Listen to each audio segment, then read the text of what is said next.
이번 주에 우리 봉동읍 내에 여러 성도들 가정 또 사업장 이렇게 돌아보았는데요. 뭐 다 돌아보진 못했지만 뭐 한결같이 하시는 말씀들이 뭐 코로나 여파이긴 하지만 참 어렵다 하시는 이야기를 많이 들었어요. 특히 오늘은 장날이라서 또 몇 군데 이렇게 들려보니까 거리에는 뭐 은민들이 왔다 갔다 많이 하시는 것 같은데 이 점포로 들어가는 사례는 잘 없더라고요.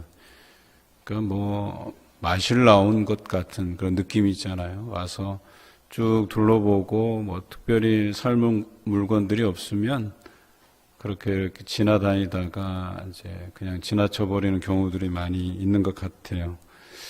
그리고 하나같이 참 어렵다, 경제가 많이 어렵다 이런 말씀들을 많이 하세요.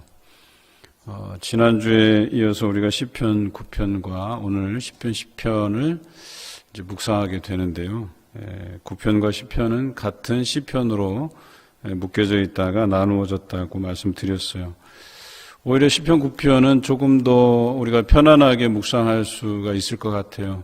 어려움 중에서도 하나님께서 동행해 주심에 대해서 감사하는 마음으로 노래하고 있지만 이 시편 10편은 완전히 이제 반전이 되어서 탄식에 가까운 자신이 겪고 있는 혹은 자신의 공동체가 동료들이 또 나라가 겪고 있는 그 어려움들 때문에 특히나 여기서 자세히 표현되어 있지 않지만 악한 원수들이라고 할 만한 그런 사람들이 다윗은 물론이거니와 다윗과 함께한 동료들 또 그 자신이 몸담고 있는 그런 민족들을 너무나도 힘들게 하는 그런 상황을 묘사하고 있어요. 그리고 그것에 대해서 다윗이 탄식하면서 하나님 앞에 노래하고 있다라고 하는 것이죠. 물론 다윗은 여전히 하나님의 살아계심을 잘 믿고 있어요. 참 믿음이 좋은 사람이에요. 그런데 주변 사람들이 그런 악한 원수의 횡포에 휘둘려서 살고 있는데 그럼에도 불구하고 하나님께서는 즉각적으로 그 악인들의 횡포를 막기 위해서 어떠한 심판을 보여주지 못하고 계시다. 즉 하나님의 그 심판이 그때그때마다 이루어졌으면 하나님이 살아계시는구나 라고 하는 그런 희망을 가지고 사람들이 살아갈 텐데 이들이 처한 현실은 악한 사람들이 그렇게 악행을 저지름에도 불구하고 하나님께서 거기에 대한 즉각적인 심판이 없으시다 보니까 그들이 하나님의 부재를 경험하고 있다라고 하는 거예요.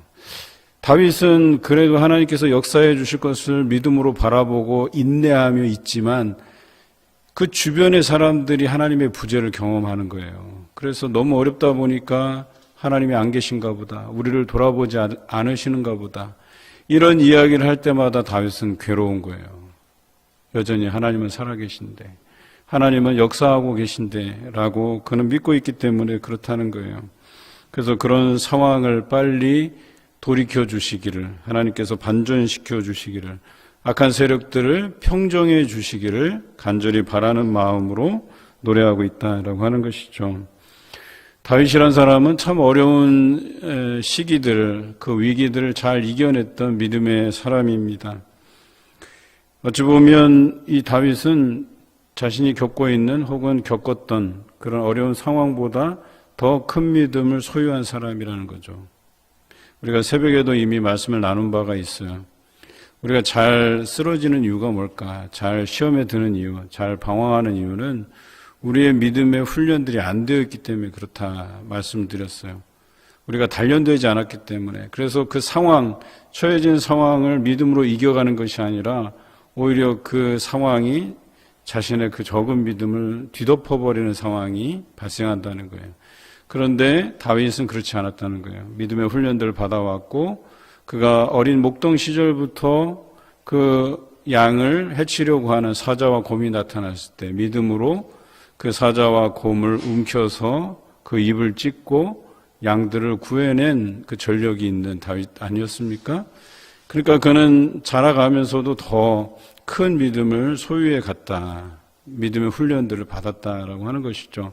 그러다 보니까 어떤 어려움이 있더라도 특히 오늘 이 시편에서 보면 굉장히 1절부터 11절까지는 악인의 그 횡포가 너무나도 극에 달아 있어서 그 주변 사람들이 다 넘어질 지경인데도 불구하고 다윗은 넘어지지 않고 그 사람들의 그 하나님의 부재를 걱정하면서 여전히 하나님은 살아계시다라고 노래하고 있다라고 하는 사실이죠. 그래서 믿음이 좋은 사람이에요. 여러분, 그런데 아무리 믿음 좋은 사람들도요, 옆에 있는 동료들이 쓰러져 가고 믿음 없음을 보이면 그게 참 힘들어요. 구역도 마찬가지잖아요. 구역 예배 인도자가 있고 구역장이 있고 부구역장이 있는데 구역원들이 여러 어려운 상황을 만나요. 그런데 구역장의 입장에서 볼 때는 저거 믿음으로 충분히 이길 수 있는데, 그런데 구역원들은 믿음이 약해서 그것들을 이겨가지 못하고 시험에 들고 할 때면 마음이 안타까운 거예요. 그래서 그 사람들을 위해서 당연히 기도하겠지만 그 사람이 조금 더 믿음의 훈련들을 받아서 믿음으로 잘 이겨갔으면 좋겠다 하는 이런 생각을 가지게 되지 않습니까? 다윗이 그런 심정이라는 거죠. 그런데 우리 안에 이런 믿음의 훈련들이 안 돼 있잖아요. 그러면 하나님의 그 존재, 하나님의 존재가 우리 마음에 들어올 그 틈이 없어요. 자리가 없다는 거예요. 그러다 보니까 문제가 더 크게 보이고 그 어려움 때문에 하나님의 존재를 인식할 수 없게 되는 거예요. 우리의 마음에 하나님의 존재를 담을 만한 이런 여유가 없는 거예요.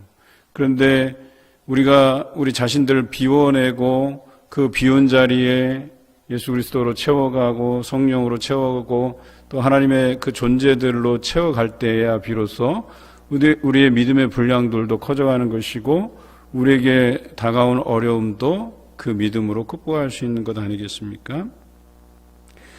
그런데 오늘 시편 1절부터 11절은 너무나도 가혹해요. 너무나도 힘든 여정이에요. 정말 하나님의 부재가 경험될 수 있을 만한 그런 상황이었다는 거예요.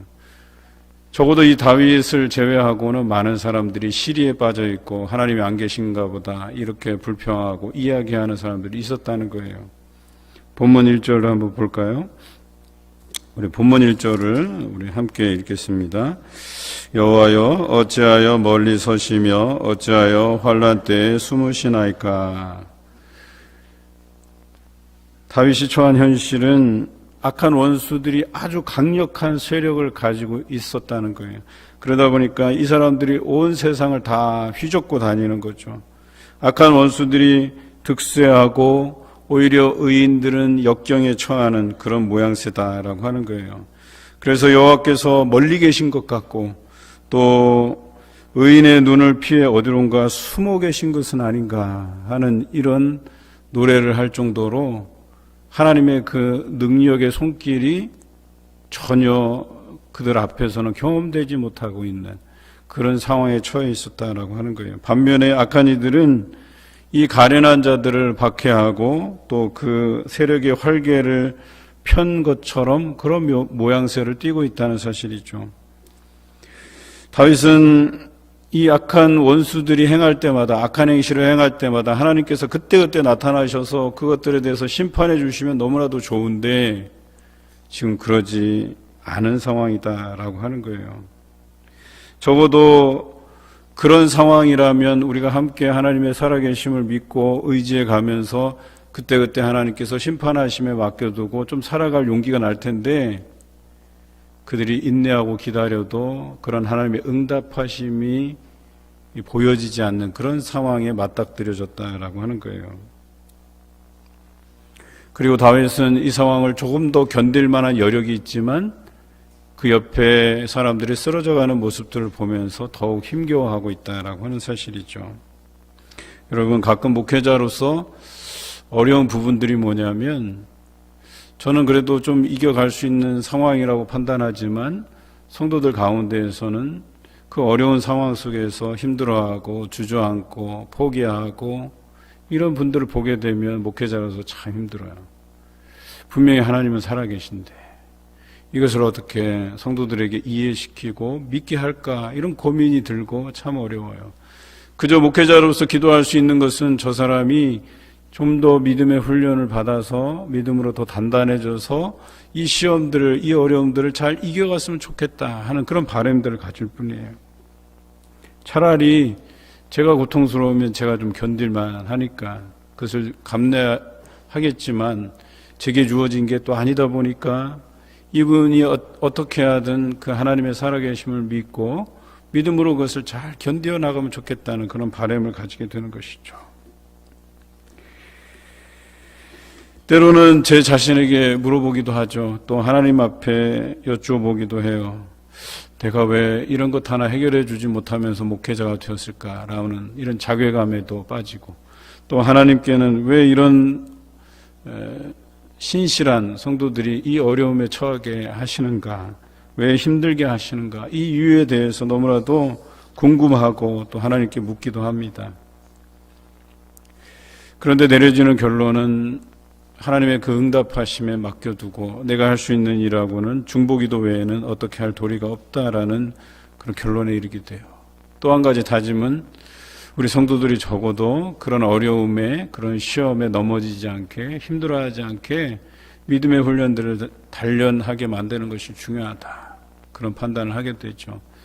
그래서 1년에도 몇 차례씩 특별 새벽 기도를 통해서, 또 사순절 절기 교육을 통해서, 또 추수감사절에 임박해서 부흥 사경회를 통해서, 온라인 성경 공부를 통해서, 여러 루트를 통해서 우리 성도들이 말씀으로 잘 단련됐으면 좋겠다 하는 바람으로 열심히 노력하는 길밖에 없는 것이죠.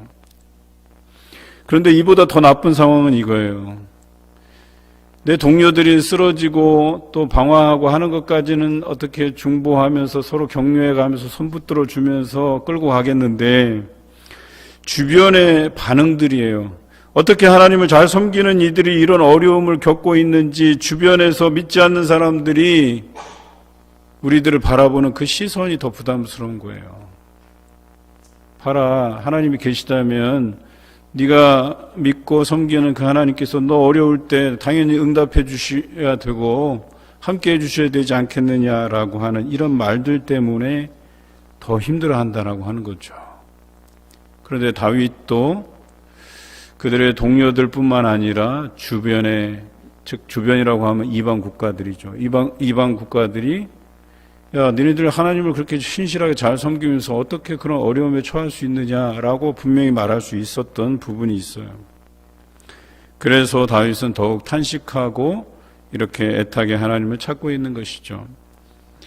우리 본문 2절 함께 읽어보겠습니다. 악한 자가 교만하여 가련한 자를 심히 압박하오니 그들이 자기가 베푼 꾀에 빠지게 하소서. 그들이 이렇게 의인들을 박해하는 데에는 하나님을 배반하고 멸시하는 그런 잘못된 그릇된 신관이 그들에게 있는 거예요. 적어도 이방인이라고 여겨지는 이 사람들에게, 이 악한 원수들에게는 잘못된 신관이 들어차 있는 거예요. 자신들의 악한 세력이 득세하고 또 하나님께서 거기에 대한 심판과 또 어떤 처벌이 없다 보니까 이제는 의기양양한 거죠. 그 자신들을 벌할, 자신들을 심판할 그 어떤 저기도 없다라고 판단하는 거예요. 그래서 하나님이 없다고까지 치부해버리고 그들은 그래서 자신의 악행들을 일삼는 그런 상황에 이르게 되었다라고 하는 것이죠. 그럼에도 불구하고 다윗은 사실 이 고통을 겪고 있는 사람들의 정서상의 깊이로 따지면 그들이 자기의 베푼 꾀에 빠지게 하소서라는 이 기도는요, 약할 수 있어요. 지금 주변에는 정말 다 쓰러지게 생겼단 말이에요. 다 죽어나가게 생겼는데 이 사람들에게 그들의 느끼고 있는 정서상의 깊이에 비하면 그저 자기가 베푼 그 꾀에 그 악한 이들이 빠지게 하소서라는 기도가 좀 약할 수 있단 말이에요. 뭔가 더 강력한 기도로 시작할 수 있는데 우리가 이 시편의 끝까지 다 묵상해 보면 알 수 있듯이 다윗이 점점 더 강한 어조로 하나님께 하나님의 그 개입을 요구하고 있고 더 큰 믿음으로 나아가는 모습들, 그 노래에서 우리가 찾아볼 수가 있어요. 저는 그 생각을 하는 거예요. 그 처음의 고백이 정서의 깊이상 그들을 만족할 수는 없지만 그들을 위로하기에는 좀 부족해 보여도 우리는 이 작은 고백으로부터 하나님께서 그 믿음을 다듬어 가신다는 거예요.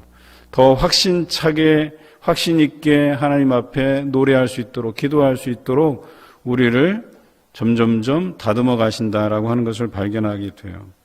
오늘 본문 3절을 우리 함께 읽어보겠습니다.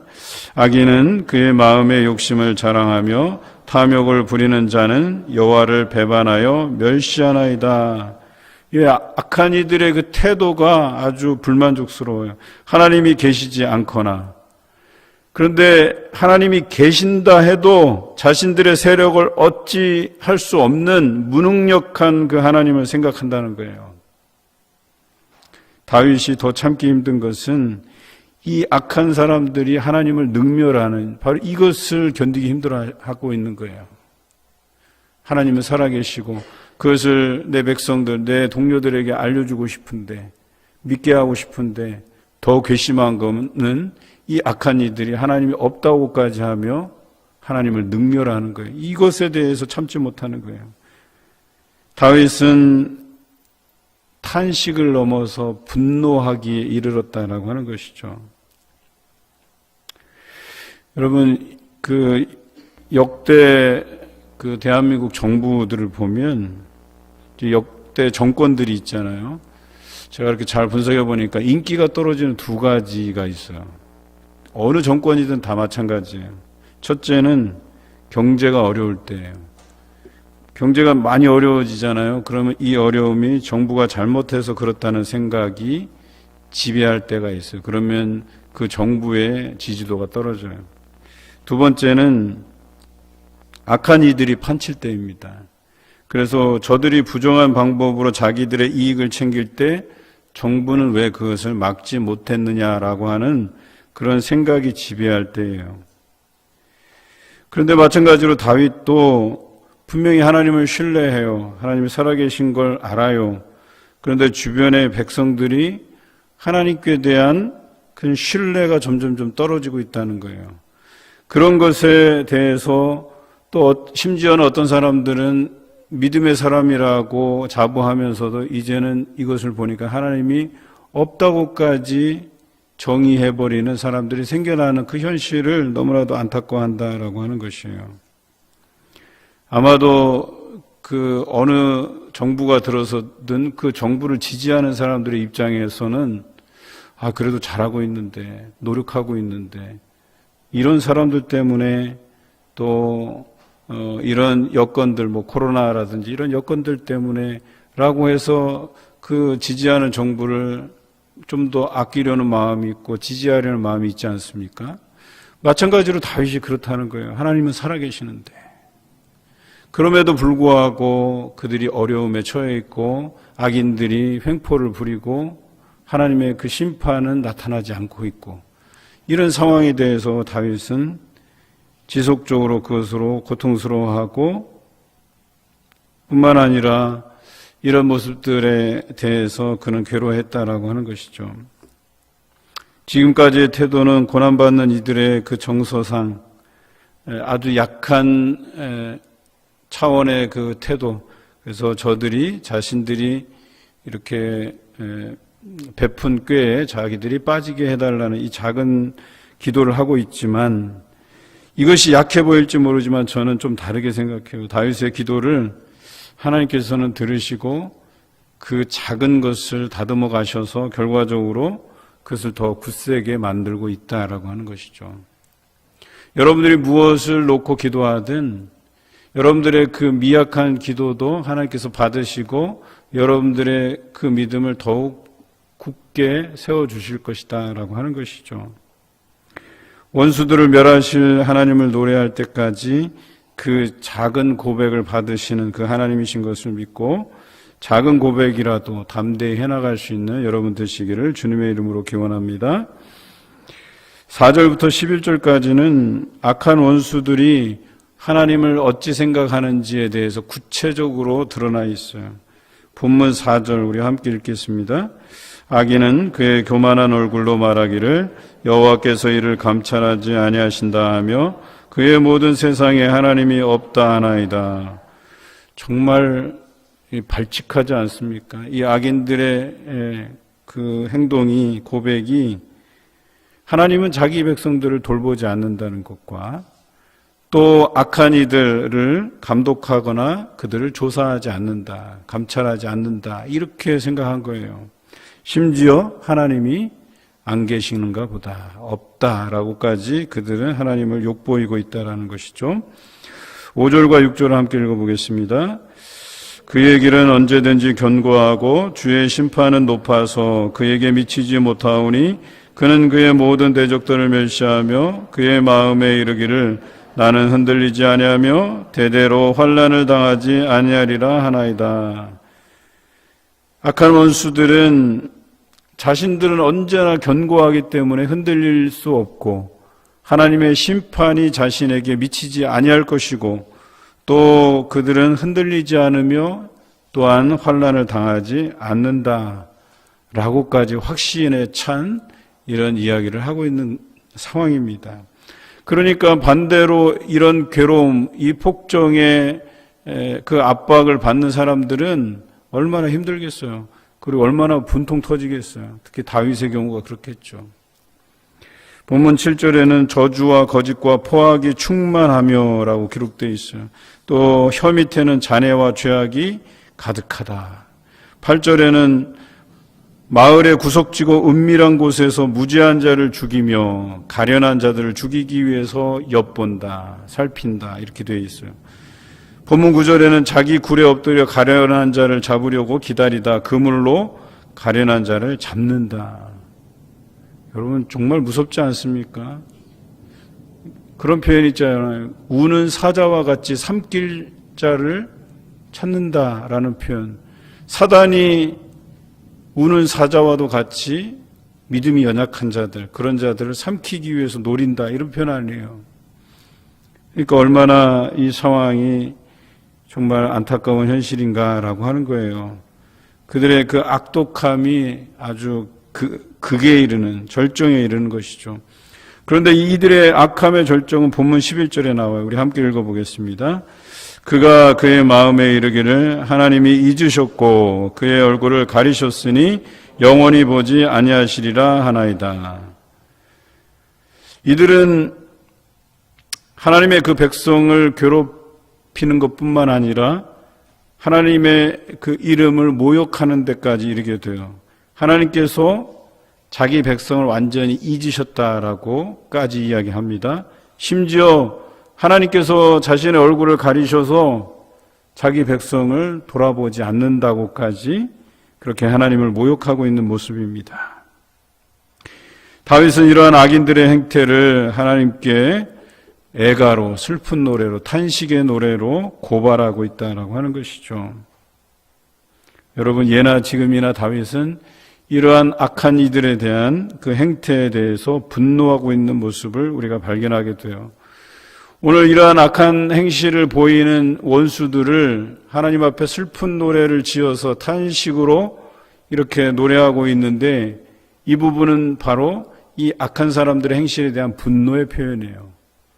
하나님께서 일어나셔서 이 악한 자들을 치시고 멸하시면 좋겠다라고 하는 이 분노의 표현이에요. 여러분 이 표현을 어디서 많이 본 것 같지 않습니까? 여러분이 잘 아는 사무엘상 17장에 다윗이 골리앗을 상대할 때 이야기죠. 다윗은 그저 형들이 전투에 잘 참가해서 안전한지를 보기 위해서 왔던 차였어요. 그런데 거기서 골리앗이 하나님의 군대인 이스라엘을 모욕하는 언사를 들었다는 거예요. 그리고 단순히 이스라엘을 향한 모욕이 아니라 그것은 하나님의 이름을 모욕하고 또 하나님을 욕되게 하는 그런 언사로 그가 판단하고 자신이 전투에 나가서 그 골리앗을 쓰러뜨리는 일을 우리가 잘 알지 않습니까? 그런데 그때 이 골리앗이 그 하나님을 모욕했던 그 상황보다 오늘 우리가 묵상하는 이 시편 10편의 내용이 그보다 더 심하면 심했지 덜하지 않는 상황이라는 거예요. 그래서 예나 지금이나 다윗은 그들의 그 모욕적인 언사에 이 분노를 참을 길이 없어서 하나님 앞에 탄식하면서 노래하고 있고, 우리가 이제 묵상해 갈 12절부터는 하나님께서 일어나셔야 됩니다. 정말 이때에 하나님께서 일어나셔야만 됩니다라고 하는 이런 고백을 드리게 돼요. 여러분, 혹시 부모가 이렇게 아이들을 데리고 나갔다고 한번 칩시다. 그런데 누군가가 내가 보는 앞에서, 부모인 내 앞에서 우리 아이들을 괴롭히고 때리고 욕하고 한다고 생각해 보세요. 그런데 부모는 그것을 잠잠히 보고만 있어요. 어떻게 했어요? 그것을 바라보는 사람도 답답하고 이 자녀들도 얼마나 그 상황이 괴롭겠어요. 분명히 우리 부모님은 내 곁에 계시는데, 이런 생각이 들지 않겠어요? 그런데 이 악한 이들은 어떤 태도를 보이고 있느냐면, 부모가 옆에 있는데도 불구하고 개의치 않고 의식하지 않고 그 자녀들을 때리고 욕하고 괴롭히는 거예요, 지금 상황이. 이런 상황에서 다윗이 어찌 분노하지 않을 수 있겠냐라고 하는 거예요. 악인이 판치는 세상을 향해서 의로운 분노를 표출해내고 있는 다윗이에요. 어쩌면 다윗 외에 다른 사람들은 그 믿음의 연약함을 인해서 어쩌면 그 의로운 분노도 표출해내지 못하고 이 상황에서 주저앉고 모든 소망을 잃어버리고 그저 통곡하며 있을지도 모르겠어요. 그런데 다윗은 의로운 분을 내었어요. 그리고 악인이 판치는 이 세상을 그저 바라보지 않았어요. 그것에 대해서 하나님께 고발했어요. 하나님께서 이 악한 이들의 행실을 보아달라고, 이들을 심판해달라고, 자신들이 세운 그 꾀에 자신들이 빠지게 해달라고 기도한 것이죠. 저는 한번 생각해 보았어요. 다윗이 그러면 이것을 물리칠 수 있는 힘이 없었을까? 강한 군사력이라든지 아니면 외세의 힘을 좀 빌려서라도, 다른 나라의 힘을 빌려서라도 이것에 대해서 복수할 생각을 안 했을까? 곰곰이 묵상하다 보니까 다윗은 충분히 그럴 힘이 있었을 거란 생각이 드는 거예요. 그럼에도 불구하고 하나님께서 이들을 심판하실 것이다 라고 하는 그 하나님의 의로우심에 맡겨두었다는 거예요. 오히려 하나님께서 일하시도록 하나님의 길을 내어드렸다라고 하는 표현이 더 옳겠죠.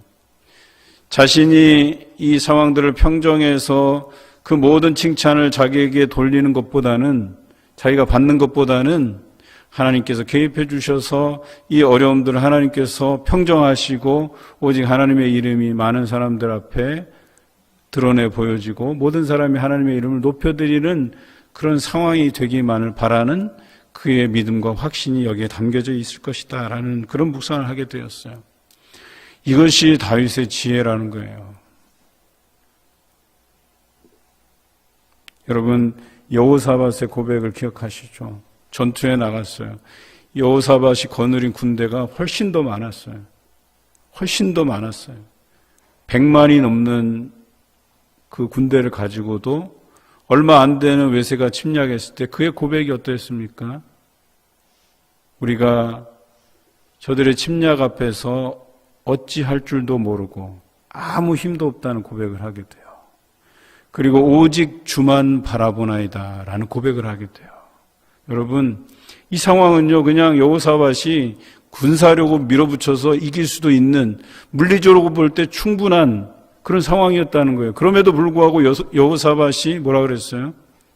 우리가 아무것도 할 수 없어서 오직 하나님만 바라보나이다. 그리고 한다는 것이 찬양대를 앞세워서 전투에 나가서 그 전투에서 대승을 거두게 되죠. 이걸 한번 생각해 보자는 거예요. 다윗도 충분히 그러할 능력이 되었는데도 불구하고 아마도 이런 고백을 해내지 않았을까? 자신이 아닌 하나님께서 개입하셔서 이 모든 것들을, 그 악한 세력들을 심판하실 그 하나님을 신뢰하고 또 많은 사람들로 하여금 결과적으로 하나님을 찬송하게 만들기 위한 그런 지혜로운 판단이 아니었겠나 하는 생각이 듭니다. 혹 우리에게 그들에게 복수할 능력이 있더라도 하나님의 심판하심에 맡겨드리는 그런 지혜로운 성도가 되시기를 주님의 이름으로 기원합니다. 다윗은 하나님께서 반드시 악한 원수들을 심판하실 것임을 이제 확실히 고백해내고 있습니다. 우리 12절 함께 읽겠습니다. 여호와여 일어나옵소서, 하나님이여 손을 드옵소서, 가난한 자들을 잊지 마옵소서. 이제 다윗이 저들이 세운 꾀에 저들이 빠지게 하소서라는 그들의 고통당하는 정서적 깊이에 뭔가 좀 못 미치는 고백에서 이제는 달라졌어요. 오히려 하나님께 강력하게 요구하고 있습니다. 여호와여 일어나옵소서.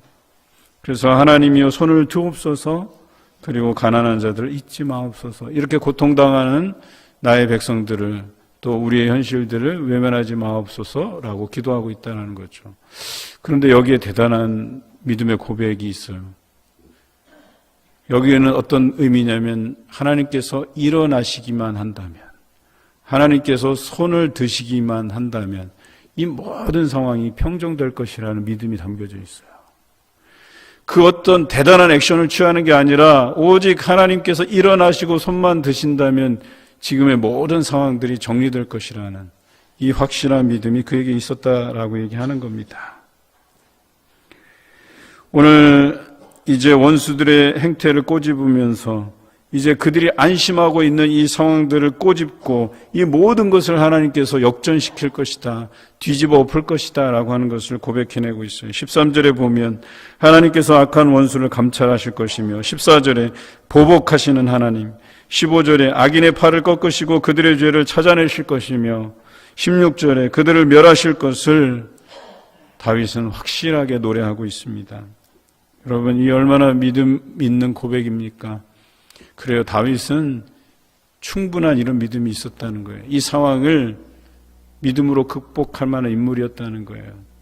그저 주변에 어려워하는 그 동포들, 자기 공동체, 자기 민족들, 이런 사람을 위해서 탄식으로 시작해서 이제는 결단하는, 하나님께서 언젠가 우리를 위해서 일어날 때가 되었다. 그리고 하나님께서 반드시 이 상황을 역전시킬 것이다라고 확실히 고백해내고 있다라고 하는 것이죠. 여러분,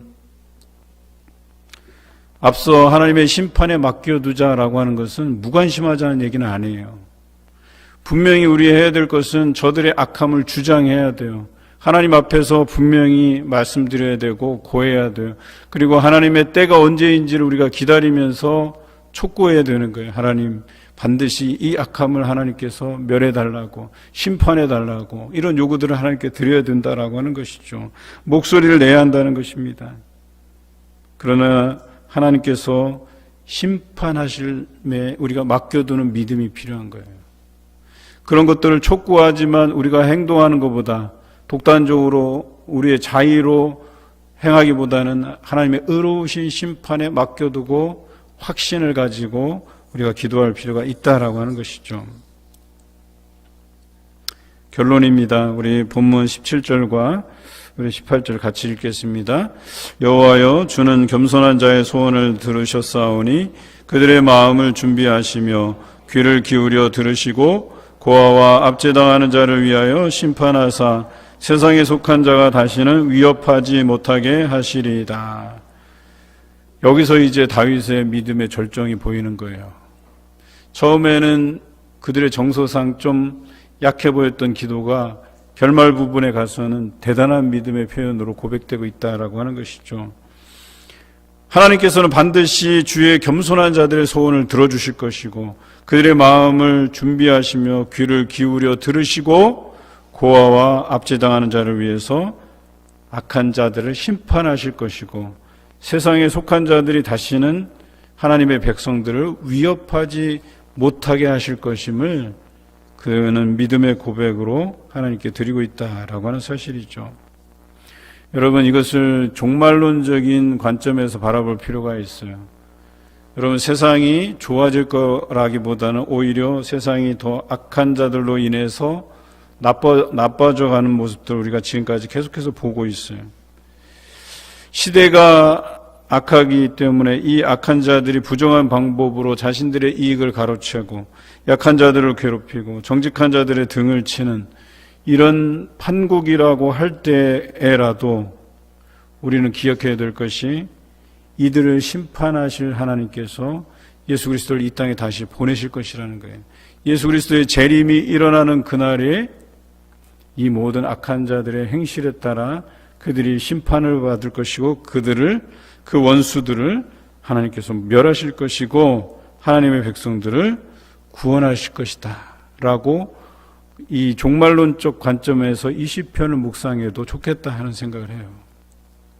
여러분, 요즘 살아가는 삶이 팍팍하죠. 힘드시죠. 참 이러려고 내가 예수 믿었나 하는 생각이 들 때도 있을 거예요. 내가 너무나도 어렵다 보니까 또 때로는 나를 쳐서 또 이렇게 건강도 잃어가고 또 여러모로 어려움을 겪으시리라고 생각이 돼요. 그런데 한번 다윗의 고백을 되짚어 보자는 거예요. 반드시 하나님께서는 의로운 자들을 구원해내실 것이고 우리가 새벽에 묵상한 것처럼 그들을 위해서 그들이 희생하고 또 그들이 과감히 내려놓고 버린 것들에 대해서 여러 배로 갚으시고 영생을 허락하실 그 하나님, 우리가 그것에 대한 신뢰를 잃지 말아야 된다. 다윗의 고백처럼 반드시 하나님께서 그 악한 자들을 심판하실 것이다, 이런 생각을 가지고 살아가야 된다라고 하는 것이죠. 세상은 지금보다 더 악해질 것입니다. 인간에게 어떠한 희망도 기대할 수 없는 시대로 나아갈 겁니다. 죄의 본성으로 자신들의 욕망을 채워가기 위해서 더 악랄한 방법으로 부정한 방법을 그들이 사용할 것입니다. 그런데 한 줄기 소망이 있다면 바로 예수 그리스도를 따르는 백성들의 각성입니다. 세상에 빛이 되고 소금이 되려는 그런 줄기찬 노력들, 그리고 그런 백성들로 살아가도록 여러 불신자들에게 권면하는 일이 계속된다면 여전히 이 세상은 희망적이라고 할 수 있겠죠. 우리는 두 가지 갈림길에 서 있어요. 하나는 악한 이들의 길에 동조해서 의인들을 짓밟는 길이고 호의호식하는 길이고, 또 하나의 길은 의인의 외침에 동조하여서 공허한 메아리가 아닌 희망을 만들어가는 길이에요. 여러분, 어떤 길을 선택하시겠습니까? 어느 길에 서시겠습니까? 부디 다윗의 그 의로운 외침에 동조해서 희망을 만들어 가시는 여러분 되시기를 주님의 이름으로 기원합니다.